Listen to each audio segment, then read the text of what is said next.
Hey everyone, welcome back to my channel, and today I'm gonna give you some helpful tips for traveling to Australia if you're using a working holiday visa. So my first tip number one, would be getting an address ahead of time.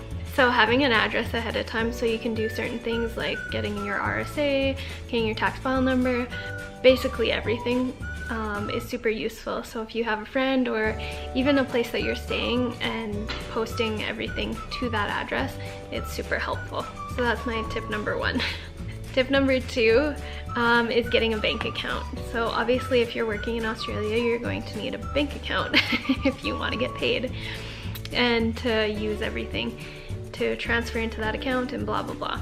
So I would suggest getting a bank draft or having some cash so you can bring it in and put in that bank account ahead of time so you have a little bit of leeway for your money.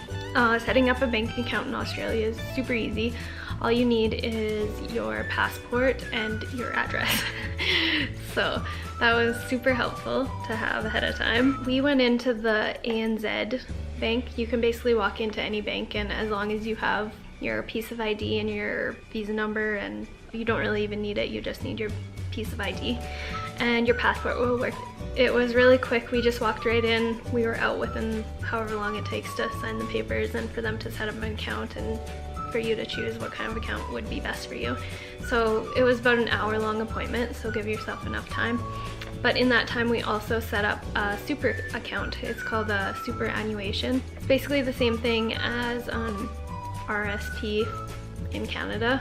So I would suggest doing this at the same time. It's super easy. They just do it for you, and that's where all your tax money goes into when you work at your job. So your employer basically contributes to that account, just like in Canada. So that was super useful.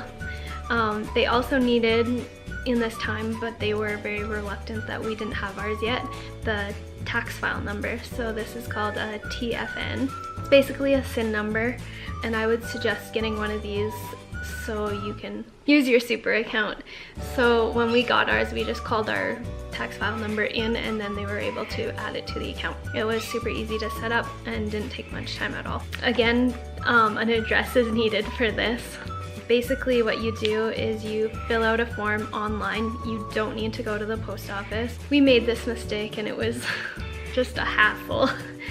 So in order to get your tax file number, you need your visa, your passport, and your address. So you need the three things. And I'll put in the description below the link that you need to use. We went through a whole roundabout. We had to go to the post office and this and that, and it was just a huge hassle. So I don't suggest doing that. I suggest just using the link in the description. And that was super easy. You just fill out a form and then they send you your tax file number, and you just need the number and you give it to your employer and the superannuation account. It takes about a month to get it in the mail, and then you can start working. If you want to start working like right away, you don't actually need a tax file number or a super account. You can basically work without it, but then your employer takes off a chunk of money and you don't get it back. So I would suggest having these two things if you want your money back when you leave. This could be a large amount depending on how much you work that year. So my fourth little tip, if you're serving or if you would like to waitress or bartend while you're in Australia, I would suggest getting your RSA, which is basically a little certification that allows you to serve alcohol. You can also get one to run the tab or TAB machines, which is all the bedding and that sort of thing. So you also need a certificate if you want to do that. It's not necessary, but if you'd like to. I would suggest knowing ahead of time where you want to work, because the RSA, the national one, covers all the states except for New South Wales, Victoria, and Tasmania. So what I did was get my national one, and then I did a bridging course to get my certification for New South Wales. So it's a little bit different. In New South Wales, you need a competency card. Basically, it's a little white card that you have to have on you at all times when you're serving.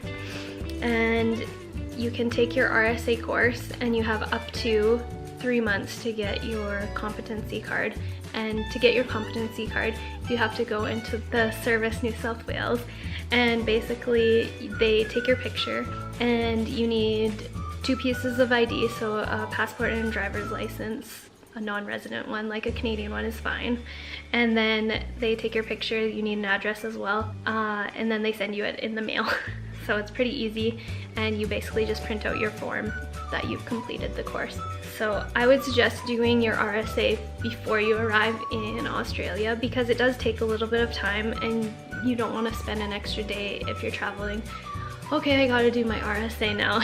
And it takes about 8+ hours depending on how fast you are and that sort of thing. When you do your RSA, you have to do a video portion of it. You have to send in video answers. You also have to send in your passport to them and answer all the questions correctly, obviously.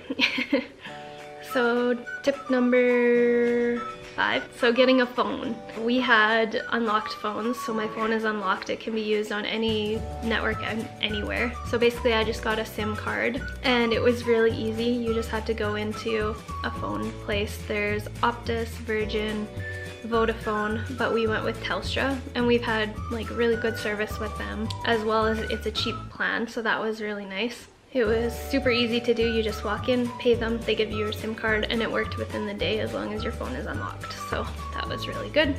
My other tip is medical insurance. We went with a short-term or short stay visitors coverage. It was easy to get as well. You just walk in and they get it. You can also do it online. You just need your passport and an address again. And basically just do your research and see what will cover you the best and go with that one. Also make sure that your immunization record is correct and up to date. They didn't ask us for this at the airport, but you did have to fill out a form when you're on the plane, just checking a box, making sure that your record is up to date. We took a little card that told you what your immunization was, and you can just get that at a health unit or anything like that, or your doctor.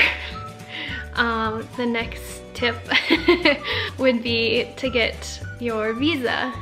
Again, ours was super easy to get.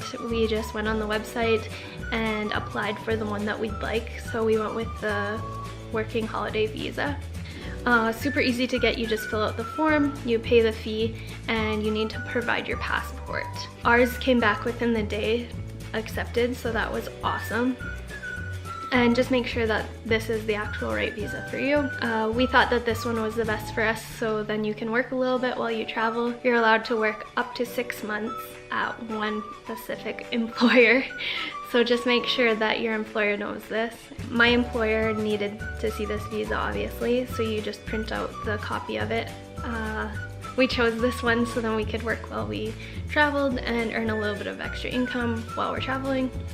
There's different types of visas, so you can choose whatever one works best for you. At the border, when we actually arrived, we didn't need to show funds of any kind. We didn't need to show our visa. They basically just said, here's your luggage, goodbye. You just need to fill out the form, and as long as that was correct with your passport, they were like, here you go. We didn't get a stamp or anything like that. So if you're expecting one, you don't get one, or we didn't anyways. And everyone we talked to didn't get one either.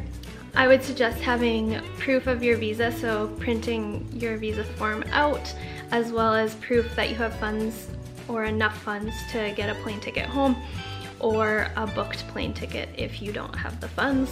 This is what the visa actually said to do as well, so I would suggest that. Again, we didn't get checked or anything like that. And then I'd like to go into getting a job here. So we didn't have problems at all getting a job.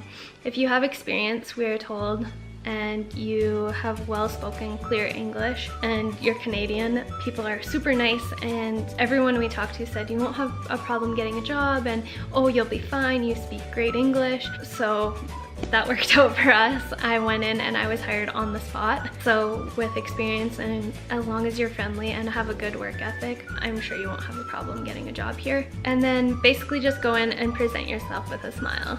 And even if you're not serving or anything like that, I'm sure it's easy to get a job at like a Target or a fast food joint, and they pay very good wages here, especially on Sundays. So normally places will charge an upcharge if they're a restaurant, or a surcharge of 10% on a Sunday because the government requires them to pay more. So that's always nice.